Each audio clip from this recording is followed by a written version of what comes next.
All right, what's up? What's up? What's up? It's your boy Craig and Nimm and your boy KB, KB. with Brittney Morgan from the Miami Foundation. So today we're gonna have a little conversation about the great things that the Miami Foundation can offer, as well as what's happening in the world of commercial real estate here in South Florida. So I'd like to introduce Brittney Morgan, since she's our guest. Why don't you tell us a little bit about yourself and the Miami Foundation? Yeah, happy to. It's a pleasure. Thank you for having me, first and foremost.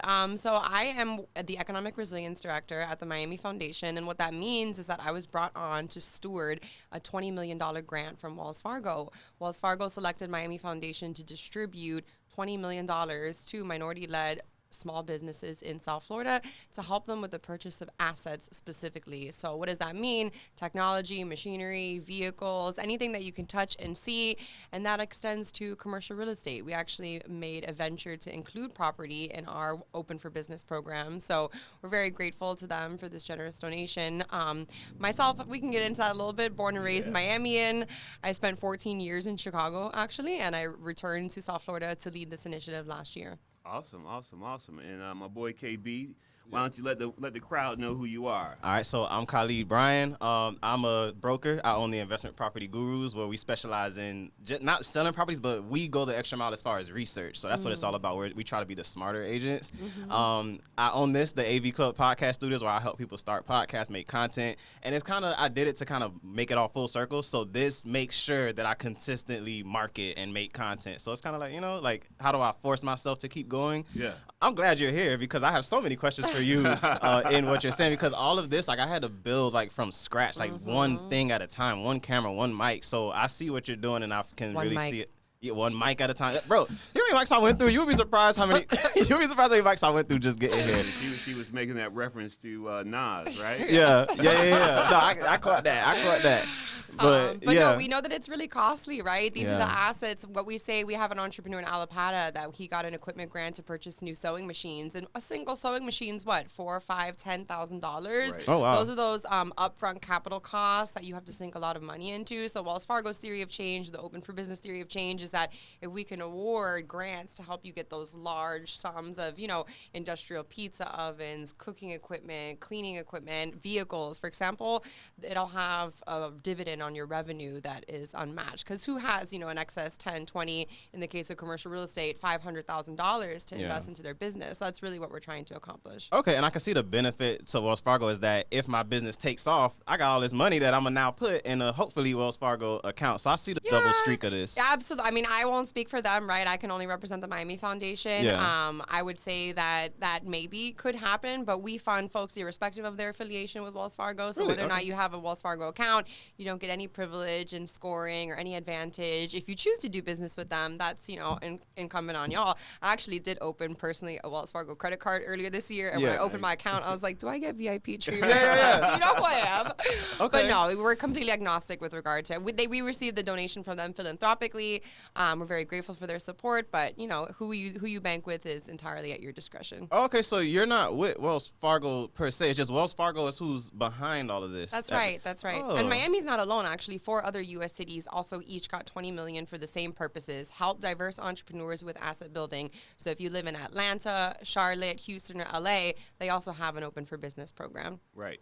And so the Miami Foundation has the Open for Business here in Miami. And the Miami Foundation, a lot of people know them because of Give Miami Day, which just occurred a couple weeks ago, which was a huge event. How much money did you guys raise? Yeah, we raised $34 million, but more importantly, we got almost 100,000 donations this year. And so just given what's happening with the economy, to see that outpouring of love, that there were 100,000 gifts that were made.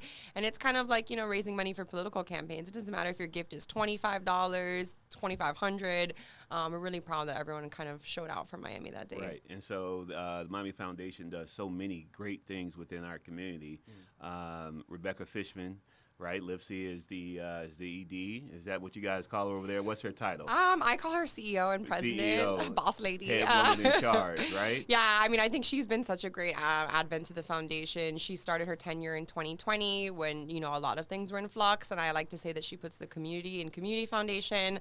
Not only are we known for Give Miami Day, we're also known for our signature community grants program, but typically we're known for awarding grants to nonprofits, right? So Open for Business marks a new era in which we're also supporting small business development. And we can get into it later, but not just through grants and loans, but also technical assistance and business support.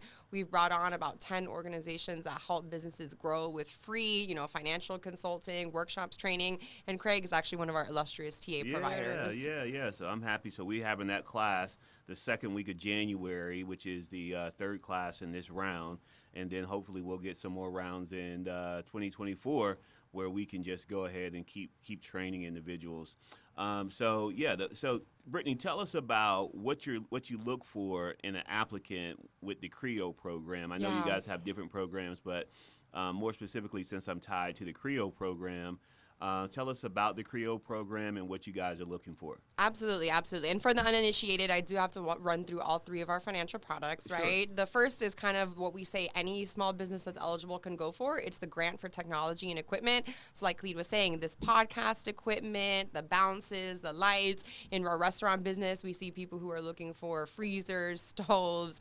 Let me tell you what we have seen, some just phenomenal things, the sewing machines, et cetera. So you can apply for a competitive grant up to $20K to get technology and equipment for your business, which is a fantastic opportunity. We're reopening that in March, and the deadline is going to be May 31st, so mark your calendars if you're interested in that.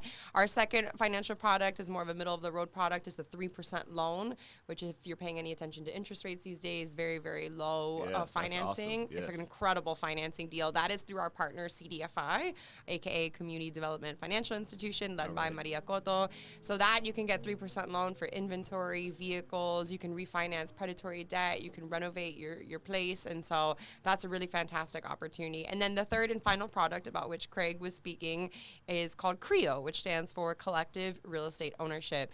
What we really saw last year when devising this program and meeting with small business owners is like the rent is too damn high, as they say. Absolutely. We've seen it on the housing side, but very few people are talking about it as much on the commercial side. Your favorite salon, barbershop, restaurant, florist, everybody's getting priced out, right? So we thought, if Wells Fargo is allowing us to put these funds into asset building, property is included in that definition. So let's roll out a commercial down payment product, right? Nice. Which, in my understanding, does not exist in South Florida. Have you ever heard of anything like this? I haven't heard of it. So it's pretty innovative, and what we basically do is we come in as that first cornerstone capital. We'll provide up to 20% of the purchase price. It is in a 5-year forgivable loan, and so provided that you maintain the property, you don't flip it, right? Mm-hmm. We know how Miami can be. Yeah. And also that you hold it in a collective ownership model so that at least 2 or more businesses have a chance at equity and accruals as that property appreciates over time. So as long as it's held in a collective ownership model and you don't flip it within 5 years, that forgivable loan is essentially wiped. And so this product goes up to $500,000. Nice.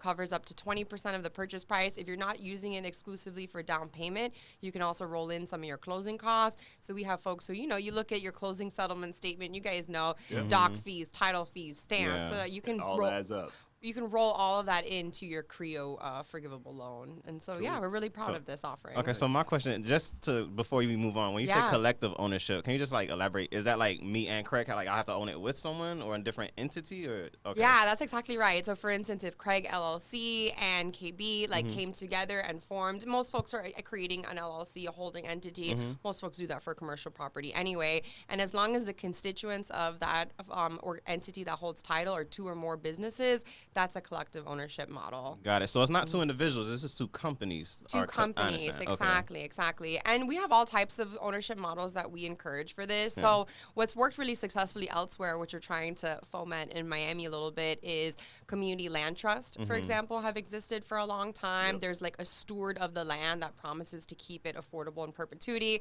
The Alapata Collaborative CDC, led by Mileka, they're really doing that effort. They're one of the award recipients. So they'll make sure that they hold on to that land in perpetuity and then lease out or sell individual units. There's also a co-op model, which is taking off in North Miami, led by Catalyst Miami, where you don't have to necessarily even reside on the premises. North Miami residents can own a share of that cooperative, much like you would own a share of Apple or Facebook, what have you. So these are some of the collective cooperative ownership models we're trying to encourage. They're a little bit more technically challenging challenging to administer. So the bulk of what we're seeing is just traditional joint tenancy. You got 2 businesses, 2 entities. In some cases, there are more. You can have as many as you make like. work. Right. Yeah, that's right. That's right.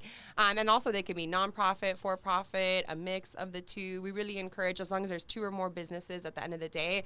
The idea is that creating generational wealth through property ownership, we know how that works on the housing side. But if we're to invest $500,000 into a property, we want to make sure that it doesn't just flow to one family or one entrepreneur. That makes sense. We're Right. creating equity opportunity for 2 or more families at the end of the day. Okay, so how long does this overall process take from the time I apply for this grant that I get the grant? Can I just apply and instantly start looking for opportunities, or do I have to wait? Yeah, great question. I will say that there's like a chicken and egg challenge with the CREO opportunity. And we've Yeah. actually been really responsive to the first round of applicants to change the deadline, to get a response out to them, because you guys know the market is constantly moving. Yeah. So in essence, what we're doing is we have next year, we have a deadline that is the 15th of every other month for a window of time, and then we get back to you by the end of that following month. So before you apply, you need to lock down your collaborative, right? Who are you going into business with? You need to have really candid and frank conversations about financials, right? Like if you have not seen your partner's balance sheet before you go in together, I would advise you to have those Right. conversations. Oh, okay. We joke that it's a little bit like getting into a marriage, right? Yeah. You're owning property with somebody, right? And also what a lot of folks need to think about is that operating agreement, right?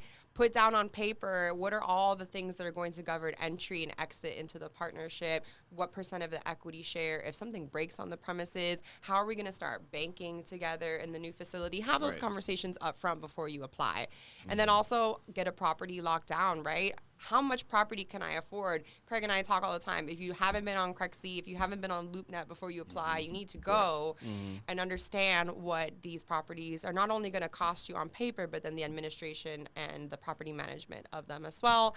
And then also starting to get a sense of, am I mortgageable, right? So the Miami Foundation's putting in that first 20%, but you need to talk to lenders, senior Right. lenders who will secure the rest of the property for you. So a really strong applicant, they have an idea of the property. I also say don't get wedded to one specific address, because you see something on 7th Avenue and then it's gone the next day. Get an idea of 3 to 4 properties that are within your price range, the collaborative members who you're going to go into business with, and then also your mortgageability, if you will, with a senior lender. Okay, so this is a situation where I want to go through the rounds, find a property, talk to a lender, get pre-approved. Yes, exactly. Then come to you like, all right, I'm ready. Exactly. Let's take this to the next level. Exactly. I don't just wake up and then apply for the grant and leave it. Exactly. I And get the it. best thing I say with CREO is come to us also and have a conversation about the feasibility of your concept, because people who apply blind and haven't Yeah. even talked to us, we can coach you through, like, have you considered the shared equity component? We do have some folks. Another thing I need to mention about CREO is that it has to be in one of about 8 to 10 specific Miami-Dade neighborhoods. So Okay. CREO is not an opportunity to buy in Coral Gables, Pinecrest, Miami Beach. These are areas with like thriving small business Yeah. Right. corridors. Also, we probably can't even afford to buy there anymore, Right, right? yeah. This is an opportunity where we're looking at Alapata, Miami Gardens, Opelika, Homestead, Florida City, like places that many of which are historically Black neighborhoods, Yeah. and also places where investment has not typically happened, right? Right. So looking at these corridors and then understanding, is the applicant germane or native to that corridor, or are they looking there as an investment opportunity? We've had some applicants who have, no affiliation to the neighborhood. They're trying to buy a strip mall in there. Then they would become the landlords of the existing tenants. Right. We try to look at that really judiciously, because we're trying to create ownership opportunities for the people that have been there from the jump, right? I love to shout out Mrs. Janie Russell of Teen Upwardbound. She has operated her facility in Opelika for over 2 decades, paid the rent on time for 2 years, right? Or 20 years, and didn't have anything to show for it. So we were like, this is an honor of all the work that you've done. We can be your cornerstone capital. And she actually just finished purchasing the building that Teen Upwardbound got their start in 20 years ago. Okay. So yeah, it's full circle. So we try to be judicious about those things, knowing that we don't want to necessarily hasten the pace of gentrification. Yeah. Rather, we want to give credence to the folks who are at the greatest risk of displacement. That makes sense. So I drew a blank. Sorry. Okay. I So know, it's a lot. It's a lot this to is take all right. in. That's what I'm trying to say. So this is actually like so many moving parts and so many things to Yes. consider. Is there like a consultation? Like I could just come in and speak with someone and they'll guide me along the way? Because I'd imagine someone who they may be qualified, they may be ready, but they still may not know what to do, how to do it, where to, I'm so glad you mentioned that, Khalid. Yeah. So you can definitely come to us as the Okay. program officer and the funder and the Yeah. lender. But a big reason we brought Craig on board through Community Realty Advisors and Information Group, which also stands for Craig. Yeah, that's his thing. I like it. That's his thing. So we realized that there in South Florida is like no first-time homebuyer programming for commercial real estate, let alone BIPOC folks in commercial real estate. Right. Yeah. I like to joke with Miss Russell's transaction, the seller's name was John, the seller's attorney's name was John. Like commercial real estate, if you look at all the statistics coming out of Brookings and the Urban Institute, the amount of Black and Latino owners in commercial real estate is like single digit. Right? Yeah. So we realize that we can't just make this financial opportunity available. We also have to have the resources, the technical assistance, and the know-how. So we're like, let's launch this, first-time office buyer workshop. And Craig, you want to unpack a little bit? What do we do in that workshop? Absolutely. So the day will begin on a Saturday. It's a 2-day workshop. And so basically what happens is we come in, we start to talk about the different types of commercial real estate. So you have 5 different types. You have your office, you have your retail, you have your apartment buildings, you have your industrial, your government. And then so, this particular program is not necessarily looking at residential opportunities.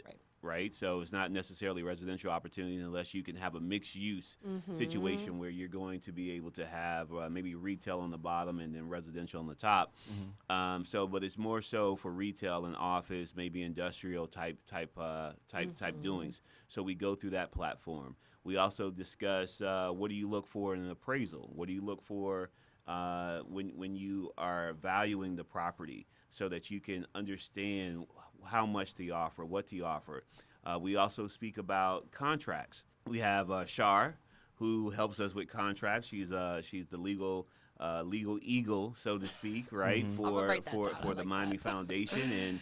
And so she's going to make sure that you understand that you have the 2 entities come together and actually form an organization that's going to make sense at the end of the day, and what those operating agreements look like.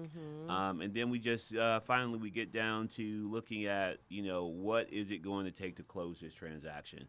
And then a lot of times, what is it going to take to close this transaction is finding the right lender.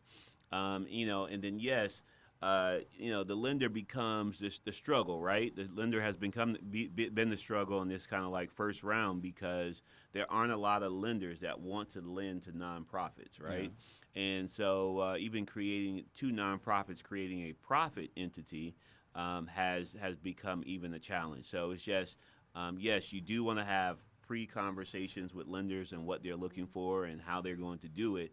But a lender generally can't tell you exactly how much you're qualified for until you get to that commercial building, because commercial lending is different from Very residential lending. Yes. So it's not like you can walk into the bank, you give the bank all your financials, okay, you're approved for $400,000, go out there and find a house for $400,000. Because building A and building B may have different cash flows, they may have different financials, and then so the bank is only willing to take a risk up to so much. Yep. And so that's the challenge that we look at when we're dealing with commercial real estate. But we do have some success stories. Tell us about TrueView. Not True TrueView, Prep, yeah, True happy Prep. to. And I just want to double click on what you said about the lending. That is such a great point, Craig, because you also mentioned, Khalid, the pre-approval, right? Yeah. We've come to learn that pre-approval doesn't even really exist in the commercial lending space until you have a property. So what we have is we have folks getting pre-qualified, like shows that you've had a conversation. In many cases, they're going to be a CDFI again. It's going to be a credit union. It's going to be a mission-oriented lender, because not only is it the nonprofits, it's folks who are getting a grant or a forgivable loan from the Miami Foundation. It's folks who need to project hypothetical what their pro forma is going to look like in the future. So we're actually making some pretty significant changes to the application this 3rd and final round to make sure that you're not just getting your financials in order for us, you're getting them in order for your senior lender. Yeah. Exactly. Yeah. So I'm really happy to also talk about another success story, True Prep Academy. They actually applied twice. I'll let you know. They applied last year in 2022. We're not ready yet. They came in person for one of our in-person feedback sessions and office hours that we offer as a part of Open for Business, and really workshopped their concept a little bit further. They had their eyes on this property in Miami Gardens on the corner of 173rd Avenue for many, many years. True Prep Academy is a K-12 all-boys private school, really centered on athletics and academics. They run a phenomenal football program, and so they have had their eyes on a church that increasingly its congregation has been dwindling, right? So you look at this church, they're sitting on an amazing asset, but they don't necessarily have the capacity to keep it up as much. So they were able to go under contract. They ended up purchasing the church, New Life Baptist, and they're actually renting that portion of the facility back out to the church for worship purposes on the 2 nights of a week that they really need it, right? Right. They have big goals to turn this not just into a K through 12 academy, which they operate, but a community hub and meeting center, right? So this is a place where folks can schedule meetings, they can hold events and fairs. They have a beautiful lawn right in front where the young men are practicing football now. And so, I mean, I'll tell you, I visited their former facility. They were in like an industrial park and kind of operating 2 different floors, like having the vision for young men to go from like this industrial park that's like a duplex, like think of a place like a warehousey, to like this beautiful corner of 173rd. They have a gigantic lawn. It's 2 floors with separate stairwells. And then, like you mentioned on the revenue front, a lot of folks who are benefiting from CREO are thinking creatively about how to also have revenue generation on the property. I'll say that almost every single deal that we are thinking about financing or have closed on has a tenant on the premises, right, to help meeting that mortgage obligation. Sidetrack, another reason why we encourage collective ownership is it's a lot easier to meet that $10,000 or $15,000 a month mortgage when you have 2 or more folks contributing to it. So really, really happy. I want to give a shout out to Mario and Claudienne. Claudienne is actually a real estate agent, tenacious. We know Claudienne. Everybody knows Claudienne. That's my friend. That's my friend. I love her. She's so great. She's phenomenal. She was really like, the real estate guru in that transaction. And we're happy to be a cornerstone piece of the capital.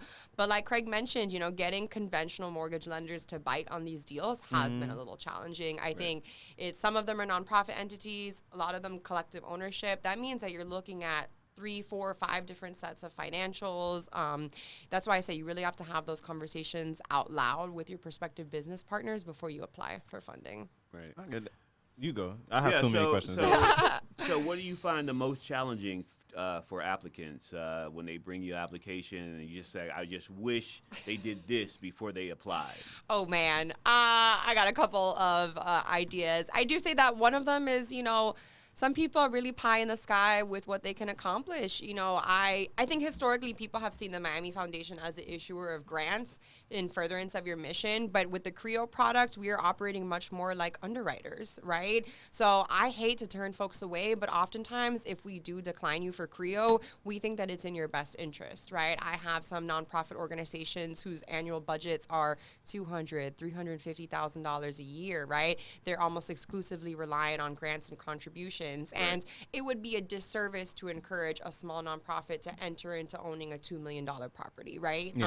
Simply the mathematics of it. The last thing we want is to force people into ownership when 2, 3, 4 years down the line, there's a foreclosure or a default at risk. And so that is one of the initial challenges. I think people are really enamored by the opportunity that they might propose bidding on buildings that are a little bit outside of their scope. I also say that we have not seen as many small businesses bite on this as I would have liked, right? A lot of nonprofits come to Miami Foundation for funding. A lot of nonprofits are in dire need for their own facilities, right? I hear stories, people have been renting for 2, 3 decades now, right? That's like hundreds of thousands of dollars paid in rent, and they could convince their own funders like this is a better utilization of our resources to help us pay a mortgage versus rent in perpetuity. But I would love to see small business owners come to the fore. I think when we initially conceived of this project, you see strip malls, right, where there's like 4 or 5 individual stalls, like nail salon, pet store. Imagine if they bandied together and bought out that commercial landlord. One thing we haven't touched on is a big reason we offered this product is because commercial landlords are pretty negligent. Yeah. They're actually more negligent than a lot of the residential landlords that you hear about. Personally, I know several organizations that the commercial landlord was very absentee. They let rain, the roof decay onto their property, their possessions. When they made an attempt to withhold rent for disrepair of the facility, the commercial landlord used that as a cause for eviction, right? Wow, so who's at fault, right? You let all of our merchandise and all of this roof and mildew and mold that becomes an environmental hazard, but at present, there's no redress for negligent commercial landlords. We saw some phenomenal advocacy from Miami Worker Center and others to really issue like an Office of Housing Advocacy at Miami-Dade County. Right. They're doing an amazing eviction diversion program, but I've met with them and their attorneys have conferred all of those wins in the housing space don't extend to commercial renters. So we have a big problem ahead of us. You know, we'll help in these individual deals, help you own your own building, but I think there's some bigger issues that we have to address when it comes to commercial landlord stewardship. Okay. Yeah, and so with just to follow with that, you know, it really comes down to your lease and understanding your lease. Oof, yes. And so that'll be a podcast for another day. A whole nother day, yeah. Commercial leases, but please. Definitely commercial leases are something that we need to take a look at, and maybe we can help. You know, those small businesses that and small nonprofits that can't necessarily purchase, how to go through their lease and make sure they have the proper provisions. I would say that, listen, you definitely need an attorney when you're doing these leases. Us as real estate professionals can take a look and can guide you, but at the end of the day, you should have a bona fide real estate attorney. And I say it again, real estate attorney, not a personal injury attorney, not a criminal attorney, a real estate attorney. Take a look at your lease and make sure that they're doing the things that need to be done. Legal Services of Greater Miami, I want to give a plug to them as a resource. They have money allocated to serve nonprofits and small businesses pro bono.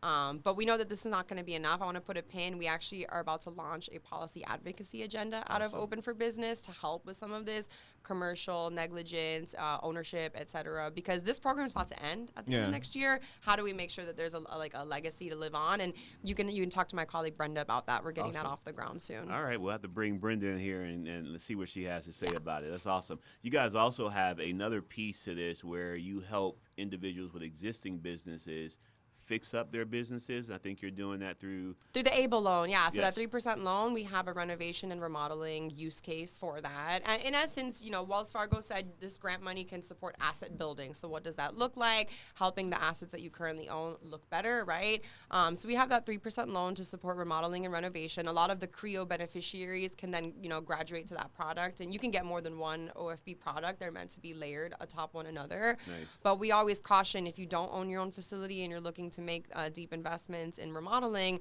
be careful, because we have so many people who told us, I put in, you know, $20,000, $50,000 of my own money and sweat equity to make this facility look nice. The landlord saw it and was like, this does look nice. Matter of fact, I'm going to increase the rent. And then they basically, you know, booted themselves out by virtue of that. So we just have to be cautious. You know, it's really unfortunate that that's how it is. And so we're pushing ownership through CREO. Awesome. Yeah, I feel like the biggest takeaway for me from this is you got to really take your business seriously, because I can imagine you start this great business, it's finally making money, but if you're not managing it right, not managing your finances, you can't utilize all of these great benefits that are out here. And this ends the end of 2024. That's right. So you literally have a very limited time to like get your stuff together.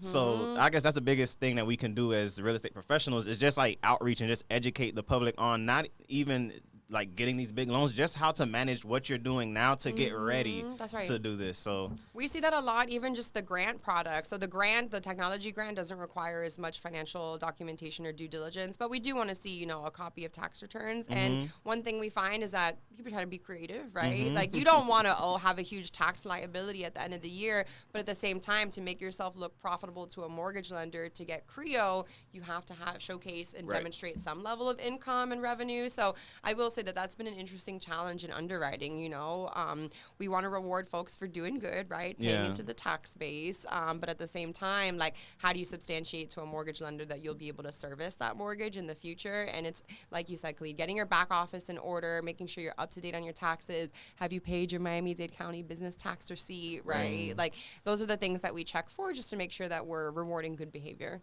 And that's a lot of things that people don't even know about, because there's so many startups. Like even me, when I started this, I just had an office and I'm like, I got an idea.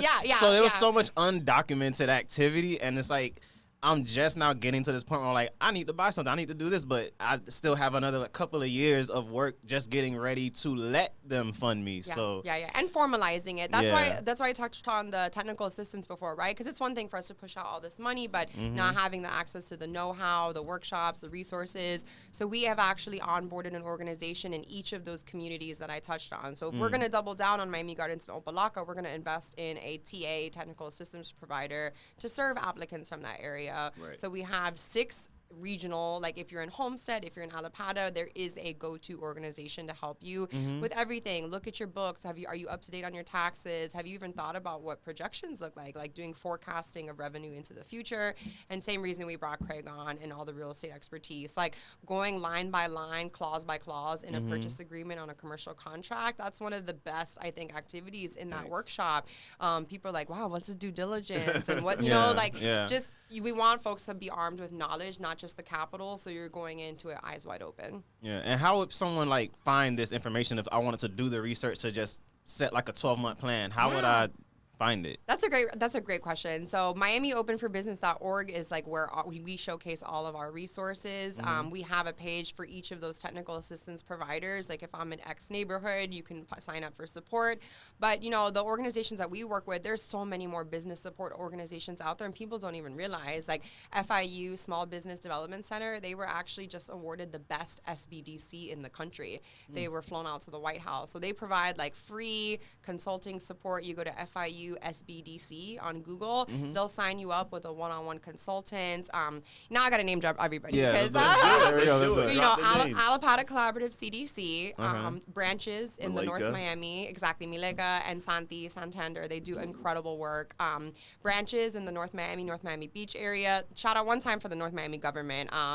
Councilwoman Cassandra Timothy has been like a godsend to their small businesses, making sure that they have resources. North Miami CRA also has money to put into like renovation, storefront, just incredible work. I can't neglect my folks on the south end of the town. So South Dade is covered by South Dade Connections. We've worked with the Homestead CRA as well.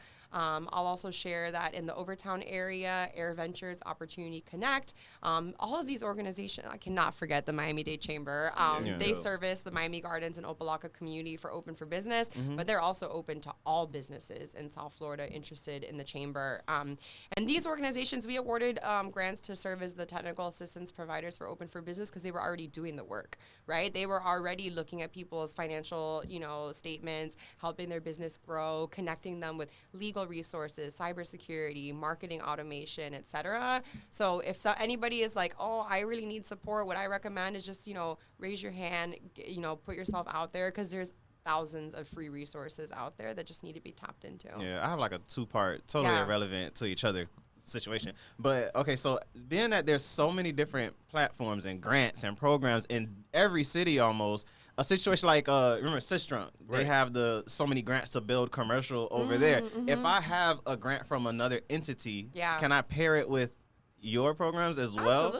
Absolutely. We don't have like an exclusivity. The only thing that we say is once you get a Miami Open for Business financial product in that category, to please step aside and let other folks apply. So if you get that technology and equipment grant, you can still apply for the low interest loan or for CREO, but please don't come again for the technology grant so that we can serve more businesses. But we have no qualms if you're getting grants elsewhere. We have some beneficiaries that they get all the grants, right? Because they're putting themselves out there. I would be remiss to not shout out the grant resource aggregator website, Axis Helps. That's AXIShelps.org. They do the legwork of amalgamating every single grant opportunity in one place. What's the eligibility? What's the deadline? Am I a like disabled queer vet, women-owned business? They'll let you know this is how much, this is the deadline. So accesshelps.org, they are basically doing the aggregator work so that if you don't even know where to start and you're too confused, I recommend going there. And then they'll send you, oh, you want a marketing workshop, go to FIU, you want this, they'll point you in the right direction based on what you need. But you can absolutely stack these grants, and some of the best businesses are getting, more than one of them a year. Okay, and on a note of people getting more than one, it's about two companies coming together. So what is there a limit on how few or a maximum on how many companies? So limit, like if I'm a one person, but I have two LLCs. Good question, could I merge Khalid. them and be the two companies myself? So good question, Khalid. When it comes to CREO, what we're trying to really spur is like generational wealth dividends for more than one family at a time. So we have had some people who are a little sneaky and they apply and I'm like, wait, you all have the same last name. What we're really trying to do is just like create that opportunity for more than one family in business. So that if we are putting, an investment of $500,000 into this property, I'll give another shout out to, there's three gentlemen who own three different businesses. Invisio, I outsource IT solutions, Building Center number 3, an architecture firm, and Zia Construction, a GC.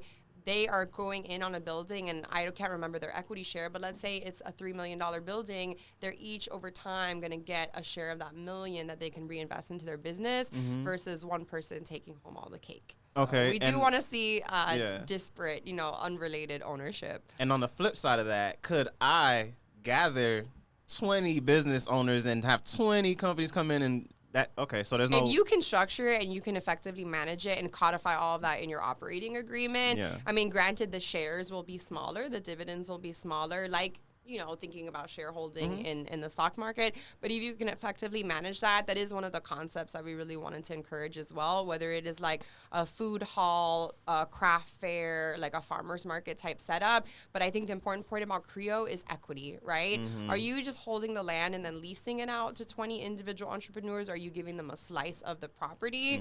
I think if you've ever talked about like the racial wealth divide and generational wealth, it is all about equity, assets, and ownership. And so the more that we can push that versus just making more landlords. Yeah, So I yeah. think that the devil's in the details, but that's really kind of the ethos. When you apply for CREO, that's what we want people to know we're trying to encourage, right? We don't want people to be speculative. Like I know you mentioned the multi family. Exactly, which Right. traditionally is considered a form of commercial real estate, right? However, we're looking for small business owner occupied real estate. I understand. So if you're on the first floor, that's great, and maybe you're using the housing component of it to turn revenue to fund the project, that's fine. But if you're applying to CREO so that you can then be an investor in a multifamily unit, Right. that's a little different than what we're. This is yeah. not for investors. And I just also want to point out this is for Miami-Dade County. This is not That's right. stretching over Broward, That's Palm right. Beach, and Monroe County. The Miami Foundation is in Miami. We are, and we like to say that we are for Greater Miami. Okay. That's our tag name. So, but there's not to say that there's not great resources in Broward. The Urban League of Broward has an entrepreneurship center, and they are a CDFI, which means they can do lending to small businesses. They do phenomenal work. So there's business support resources everywhere. You just have to know where to look. Okay, I have another. Go on for the it. same note of the. Yeah. Okay, can I make one agreement with Craig LLC? That goes well. We've done it. I now have this asset with Craig LLC. Then I say, what you guys got going on over here? And then I get with Tamika LLC. Can I do another one? That's a great question. So we haven't historically had this issue come up yet because a lot of the people that we were committing funding to, they're just trying to close, let alone close again. Yeah. And as mentioned, we really want to limit each financial product to like one time. I could see an opportunity in which maybe the lead applicant is not a repeat applicant, but maybe you're a subsidiary, right? So maybe you can be party to multiple transactions. But I will tell you that just getting one CREO application in and funded, we received 14 last year. We funded 5 of them. We received another 14 this year, and we're moving forward with 5 or 6 of them. So we've gotten 28 proposals over the 2 years that we've administered this. And so we'll make a funding commitment to you if you're elected and selected into the program, but then you still have to get to the closing runway, which sometimes it's market conditions, it's ability to acquire financing. Some sellers just want cash, right? And there's nothing we can do about that. So I would find it very very adventurous if you're able to get 2 of them funded, but as long as you're not the lead applicant twice, there's probably some wiggle room there. I get it. Okay. So I guess my biggest, this is a sidebar here. My spiel is I speak for and to the real estate professionals. That's my thing. Yeah. So as realtors, because in my career, so many grants, the first time home buyer programs, all these grants come in. And as real estate pros, like especially like the newer ones, the younger ones, it doesn't make sense to us. We're like, so you want me to wait another 45 days for this money? Exactly. The deals don't go through, so they're less likely to do it. That's right. But then I'm on Miami Realtors. I'm working with these big time agents that are doing millions in production. And like Craig, like he knows about all the programs. So it's like younger me would have avoided all of these. And then I'm like, how you just said 14 applications in the year. Imagine that, so it's like they're trying to give you money, but like no one knows how to take it. So but that's the importance of these types of conversations. I think it's the importance of contracting with somebody like Craig. The fact that the Miami Foundation, a community foundation, is contracting with like a real estate advisory, like that, we historically haven't had that type of partnership, but now we need it, right? Because we're giving out down payment capital, and we need to bring the know-how to the table. I will say that we've tried to be really responsive to the timing of the real estate market because of that, right? Last year year was the first year we ever offered it. I want to say there was like a 2 to 3 month delay in finding out whether you were awarded. We've tried to be really responsive. So this coming year and this past year, you apply on the 15th and you find out at the latest the 30th of the month following. But we'll reach out to you before then. We often bring people in for finalist interviews. I do want to share we have a real estate investment committee that looks at all of these deals, comprised of real estate developers, loan officers, nonprofit executives. So we're not making these decisions in isolation. All of the deals are brought to them for consideration. We'll come back if we have follow-up questions. And then as soon as you're, accepted into the program, we issue a commitment letter, which basically serves as proof of funds, not just for sellers, but also for your mortgage lender. So then you can start going out with your LOI. So if you apply on February 15th, and we'll start talking about the beginning of March, we're coming back with your finalist questionnaire, and then provided that you answer those questions to satisfaction, we'll issue a commitment letter, and then you could take that as proof of funds to a seller with an LOI. So we're trying to be a little bit speedier, but there are some things we'll never be able to overcome, right? Like the fact that sellers want all cash because they know their properties are not insurable and won't appraise. Unfortunately, the way that our funding is set up, we are going to ask for an inspection and appraisal and environmental phase one. We're going to run a lien search, right? Like title search. We're in the middle of a property right now where the seller is they have flipped it, but they still have open code violations for it previously being an unsafe structure. Like we're not going to dispense our funding until all of that is dealt with. Right. But you guys know some of these buyers, right? These speculative developer buyers, they can come with cash. They don't care if the building is unsafe because they're going to raise it anyway, right? So those are market conditions that we've learned we cannot simply compete with. But what we are doing is we're growing our relationships in the lending space. I have conversations with mission-oriented credit unions and lenders every single week trying to raise their awareness about this product. I will say that initially, I think a lot of people thought of it as like free money, and it is not, right? You mentioned Shahzad Amami earlier. She's our legal eagle. Like we only dispense funding once all of our due diligence is done, making sure that we're not just protecting ourselves, but again, we would be doing such a disservice if we extended financing to a small business that enters a facility that is unsafe, uninsurable, or unfit to be occupied. And so I think it's been a little bit of education between us and the lenders, right? They've never seen a product like this before, but at the end of the day, we want to see more representation in this space, right? Like commercial real estate, there's so much literature out there that is now like the fastest way to help with like Black and Latino and BIPOC, generational wealth.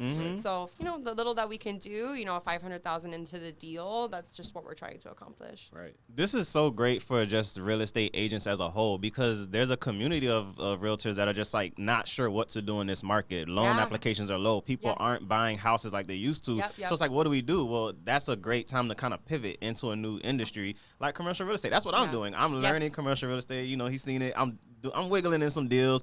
But this like opens me up to now I can go talk to the local man who owned the store for the last 20 years, but he's been renting it for the last 20 years. Renting it month to month. Exactly. And I'm like, oh my God, I've heard some horror stories. Yeah. So it's situations like that when you see a store that may be going out of business, you could talk to the owner and find out, is it just the rent or what is it? You'll find out it's usually just the rent is so high now. So let me help you buy something. And a lot of these deals, I'll also tell you, we're exploring off-market possibilities as well, because the market, the ones that are listed are going to have the most speculation from the aforementioned cash buyers, right? But our entities, especially the ones who are doing community land trusts or co-ops, they know that they can wait a little bit longer because they don't need to act now. They're trying to build something for their community. So then they're conferring with the sellers who might not be ready to step. They're waiting to see what happens in the market. For the right price, they're willing to let it go, right? And then you don't have to deal with the competition from being publicly on the MLS. And so I would not underestimate off-market deals. We're seeing that as a really successful strategy as well. Right. Yeah, that's awesome. Go ahead. I have a question for you after this. How did you find out about all of this? Oh, this is great.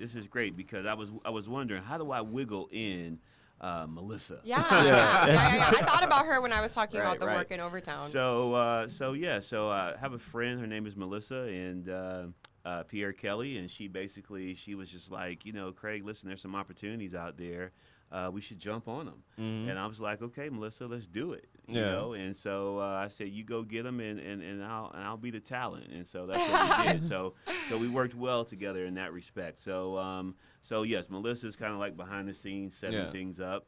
I've known about the Miami Foundation since I was in high school because I actually received a CAP scholarship to go to college. Oh, fantastic! Yeah. So they also provide scholarships for college and things of that nature. It's the CAP scholarship. So if you got a senior in college, go check out the Miami Foundation as well. But just going back to so many aspects that the Miami Foundation does, but I really didn't know about this opportunity until Melissa brought it to me. So grateful to her for that, and grateful for the Miami Foundation giving me the opportunity. But they're a great organization. I've known Rebecca Fishman-Lipsey for a while as well. So there's many people that are attached to the organization that I think are doing wonderful work for many years. This organization has been around, so grateful for it. Yeah, Appreciate that. Yeah. Okay, that's cool. Yeah.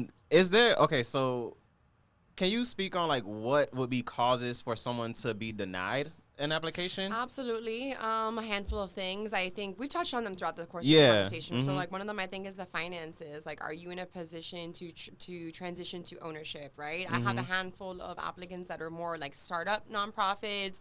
Their annual budget is like $300,000 or less. I think that just simply the finances don't really line up. Some of those organizations don't have a history of paying rent at all, right? And that's why they want to buy a building. But I think what we see more successfully is organizations that have a track record of, for example, Teen Upwardbound, right, has been paying rent for 20 years. They successfully have a lease line item. They're accustomed to paying $4,000, $5,000, $6,000, $8,000 a month, right? So that's an expense that they've budgeted for. So finances is a big thing.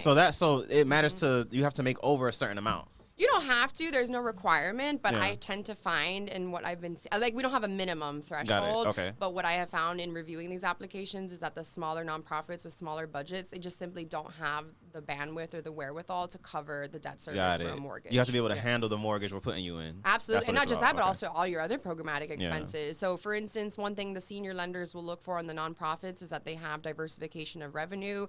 If you're exclusively relying on grants and contributions, that can be challenging. So, for example, are you going to lease out a portion of the site and have some rental income? One of the nonprofits that we funded, Americans for Immigrant Justice, has a lot of government contract reimbursement work. So, revenue diversification is a value not just for us, but the senior lender. Okay. And the same thing extends to businesses, right? If you're a small business that's home-based and you've never had a rent line item, we look Right. for that, Yeah. right? Right. And then we've also seen some applicants that are accustomed to paying $2,000 to $4,000 a month in rent, according to their financial statements, but their mortgage is going to net them to like a $9,000 or a $10,000 a month mortgage. And you guys know this, that mortgage is just principal and interest, Yeah. right? Yeah. The insurance situation, It's you guys crazy. know how it is on Yeah. housing. Just imagine how it It's is. crazy Commercial, I can commercial imagine, as yeah. well. It's exactly, and there's so many other things you need to insure for on the commercial side because you have liability, you have non-employees on the premises. We have all types of certificates of insurance that we require Right. to lend. So the finances is a big piece, but I'll also speak on like the lack of understanding about the collective ownership model, like you mentioned, Khalid. I have people who are like me and my Yeah. so and so, and I'm like, well, how is that creating Yeah, it's not generational help. It's wealth? not. Yeah. For like multiple parties. Right. So we Right. do get some confusion. I've had some applications where they only want to have one owner and then they're going to lease out the facility. So like they apply, thinking that it's multiple ownership. I mean, it's just one landlord. And what we really want to avoid is repeating those threads of, negligent commercial landlords, creating wealth and equity for more than one owner. I'll also say the neighborhoods matter, but to a lesser extent. I get a lot of questions. They're like, well, the property is across the street from West Perrine. And I'm like, we don't want to quibble over Yeah. that. What we think is important is that you're not trying to buy in like the heart of Coral Gables Right. or Pinecrest or someplace. exactly. We are going to probably expand the communities for the next and third final year of the program. I'm going to keep that under wraps, so you have a little surprise to look forward to. But right. we're regularly expanding Yeah. based on community Did I see a input. tear there for a second? I will say, for example, like we got really great feedback from the residents of West Coconut Grove, right? Okay. They were initially omitted, so we added them this year as a qualifying community area. Not just for CREO, but if you're in any of these community areas, you get a couple extra points on your grant and your loan as well, right? Making sure that we funnel funds to those historically underinvested areas. So we get folks though who would like have no affiliation to the community that are trying to buy, and so I need to understand like what is your relationship with the tenants going to be like? What is prompting you to invest in this particular neighborhood at this juncture? We recognize that gentrification and displacement is real in a lot of the communities that we establish as priority. So what we're trying to do is like root the businesses that have been there in a permanent spot so that they don't get it out. And if we get an applicant that looks like it could potentially be extractive, we try to be very diligent in that. So we're not just looking at financial underwriting, it's also the social bottom line. I understand. Okay. So what's new on the horizon for the Miami Foundation? 2024 is going to be a big year. I'm going to call it the year of new beginnings and things of that nature. Anything exciting in 2024? Yeah, so, as I foreshadowed during this conversation, it's the third and final year of the program. Wells Fargo Open for Business is a 3-year initiative, so it will be coming to a close. We want to make sure to steward the funds and invest in more businesses. To date, we've awarded about $8 million to nearly 300 small businesses and nonprofits, which Congratulations. is incredible. Thank you. So we want to make sure that we steward the remainder of those grants. I think that fundraising, like any nonprofit organization looking to the horizon, where can we get more philanthropic support for what we want to work on next? I think there are some untapped areas of interest for me personally. I think workers and workers' rights, especially in a state like Florida, remain really unparalleled, right? Like, we talk about housing affordability, but the underside of the iceberg is wage stagnation, right? Absolutely. And equity in pay. And I also think that just rights, right? Like organizing, joining labor unions. I think we're seeing a lot of wins elsewhere in the United States. As mentioned, I lived in Chicago for a decade and a half. Yeah. So to come back to Florida and witness what we're experiencing, I might personally, want to tackle those issues right alongside minority small business entrepreneurship. So we'll keep putting fingers crossed and feelers out there and see what we can do next. But I think I really just want to close the door on year 3 of Wells Fargo Open for Business first. Nice.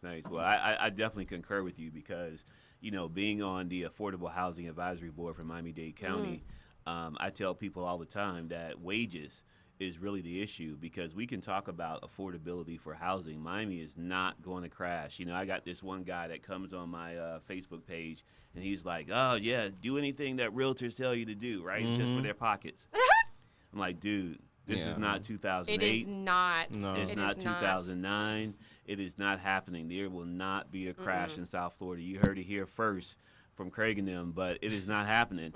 This is not 2008 where we had the lax underwriting. Yeah. No, this is straight cash buyers that are pushing the ceiling of cash buyers don't pay attention to mortgage interest rates. Yeah. It's just Florida real estate just makes sense to a lot of people. And what it is, it's just bigger money's coming in. Like, we just received Messi. We just received Jeff Bezos. These are billionaires. Kenneth Griffin. Right. I don't even know who that is, but Well, you bet you should. Ken Griffin. He came down from New York. He's Chicago. Was it Chicago? Yeah.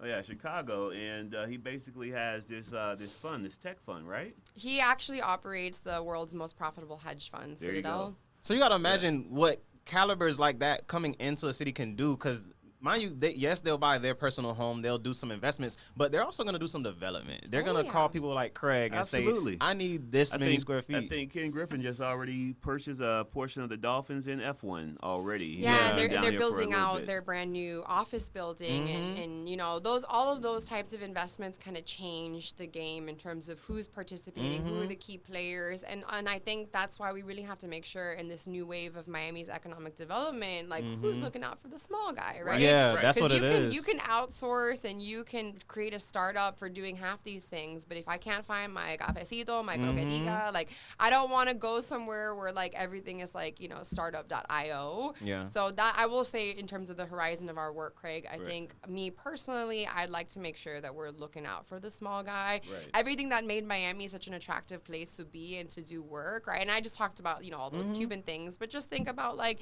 your Haitian food spot, right? Your Dominican barber shop.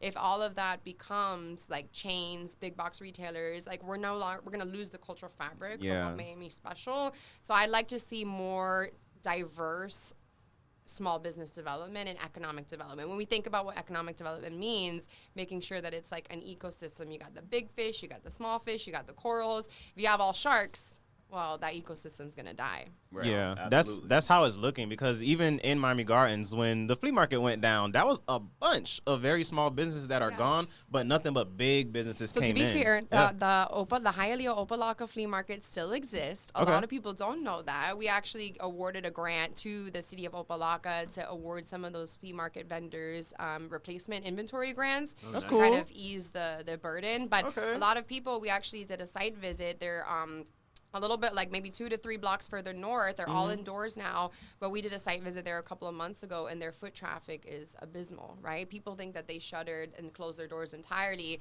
They said that usually the holidays, when people come in from the summers, from the islands, that they used to do big numbers. Everybody think that they closed, right? Like entirely, and that they don't exist anymore. And so, but to your point, I feel like we're seeing this left and right, you know, the swap meet, the places where you used to go to buy things are slowly disappearing, and then everyone's, you know, Target, Amazon. Yeah, it's all getting upgraded. Walmart. That's what's happening. It's like if I open this window, I'll probably see 3 cranes. You know, like everywhere you go, it's just everything that was once old, like it's just getting spruced up. But that's because that's just the money that we're seeing now. So the people that grew up here, it's expensive because we're still on the same wages we were getting. But the people coming in, they're like, that's it? That's all you want for this? Correct. So it's just a hard area. But what you guys are doing is the perfect, I feel, thing to it. So us as realtors just need to do our part to learn what you're doing and how to do it so we can educate the public, which I feel is our true job, and help this get done. I'm so appreciative. Every time I meet realtors, in particular real estate agents, I say, you know, you probably have clients that could benefit from this. People who are looking to get out of a lease to own, but it's really that upfront capital, which can be the barrier.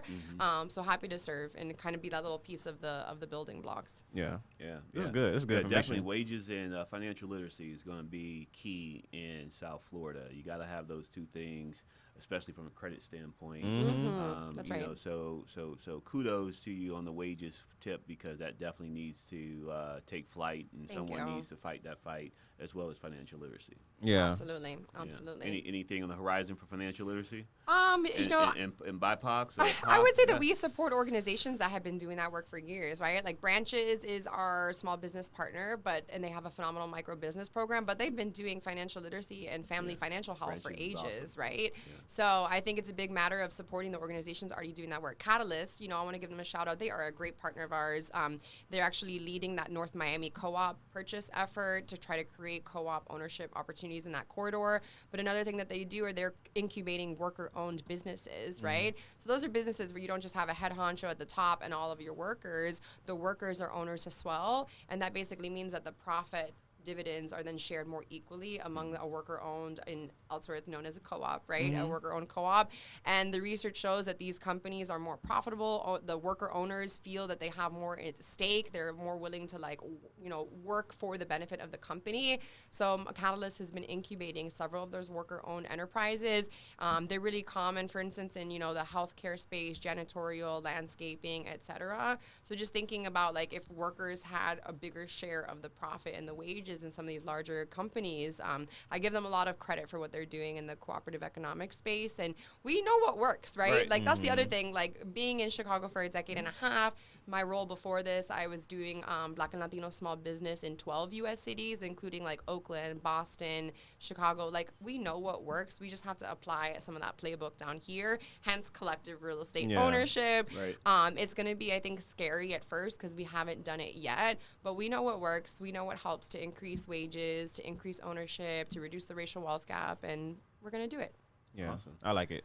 All right. Well, as we wrap up, you want to give us your contact information and any final words? I'm just full of gratitude today. I think thank you all for, you know, thinking of me for this opportunity. I love to talk, clearly. But, it's perfect. No, I'm just really grateful.